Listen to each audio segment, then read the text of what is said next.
Ընդդիմությունը առայժմ օրակարգ թելադրողի դերում չի։ Եվ նույնիսկ ասել շատ հեռու է դրանից առայժմ։ Ինչ է պետք ընդդիմությանը կամ ինչ է պակասում մեր ընդդիմությանը։ Ստրատեգիական մտածողություն,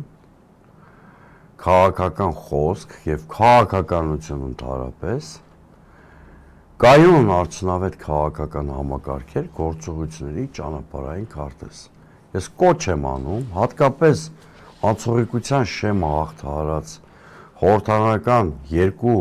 ուժերին այս 4 պարամետրերով ներկայացնել ինքնես կոնկրետ ծրագրերը։ Միայն այս 4 պարամետրերով բովանդակություն եւ մեթոդաբանություն ստանալու պարագայում ես որպես քաղաքական գործիչ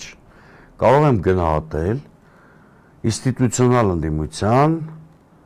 արդյունավետության գործակիցը։ Հանդիպումները շատ լավ են, բայց դրանք գործիքներից մեկն են, ոչ թե պատասխանում են իմ այս 4 գլոբալ հարցերին։ Այս գլոբալ 4 հարցերի շուրջ, երբ որ ես բովանդակային եւ մեթոդաբանական պատասխանները կստանամ, կարող ենք միասին գնահատել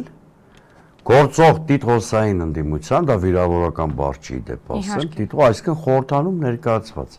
ընդդիմության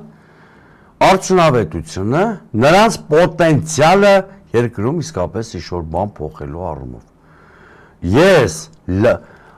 լոկալ հայտարարությունների, լոկալ միջոցառումների կոնտեքստով չեմ կարող գնահատել զույգ խմբակցությունների հնարավոր պոտենցիալը։ Մանավանդ որ դերևս չնչին գործիչներին եթե մի կողմ թողեմ, չեմ լսել խորքային վերլուծություններ այն մասին, օրինակ ինչ ենք ձախողել հունիսի 7-ին։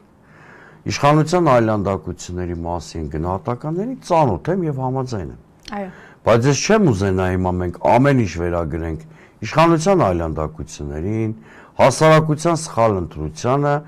բայց լավ այդ դեպքում ինքներս ամեն ինչ իդեալական ենք արել,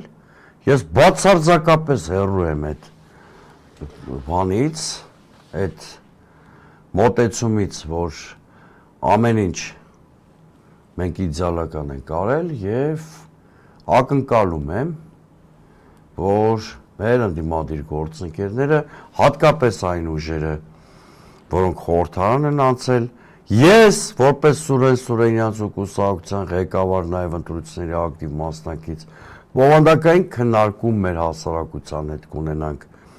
նաեւ այն թեմայով, թե ինչն ենք ձախողել ավարտված ընտրական գործընթացում, ինչը կարող ենք անել եւ չենք արել, եւ մեր սխալների գիտակցումով ինչ ճանապարհային քարտեզ ենք պատրաստում ներկայացնել մեր հասարակությանը։